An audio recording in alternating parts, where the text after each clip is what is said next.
8e au monde et 2e en Afrique après le Nigeria, la RDC fait partie des pays les plus touchés par la tuberculose. Une situation épidémiologique préoccupante. Pourtant, le pays dispose depuis 70 ans des médicaments et des traitements gratuits. Pour renverser la tendance, le Programme national de lutte contre la tuberculose et le Club des Amis d'Amiens ont sollicité pendant 2 jours l'apport des médias dans la sensibilisation contre la tuberculose dans sa forme pharmacorésistante. Plusieurs années, on n'arrive pas à atteindre toutes les cibles. On n'arrive pas à atteindre les résultats escomptés que nous attendons. Il y a toujours des écarts, il y a des cas manquants par rapport aux estimations de l'OMS.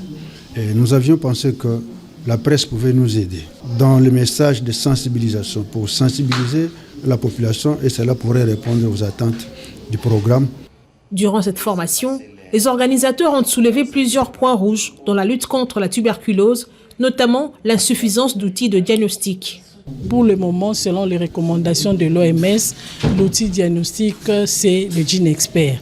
Nous avons un nombre réduit de machines GeneXpert pour tous les pays.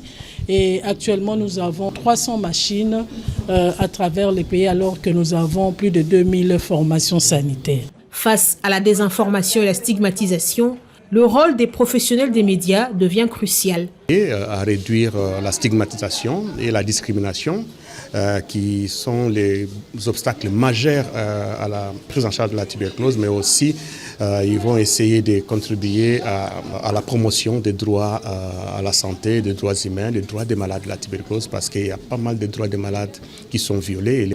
Cette formation a permis de sceller un partenariat avec les professionnels des médias qui s'engagent à vulgariser les bonnes pratiques contre la tuberculose. Avec ce que nous avons appris aujourd'hui, nous serons à même de sensibiliser la population sur les risques liés à cette maladie, sur la prévention, le dépistage et le traitement. Il faut leur d'abord dire qu'il n'y a pas de honte. On n'a pas de honte à être malade. On a plutôt la honte de mourir parce qu'on a été ignorant.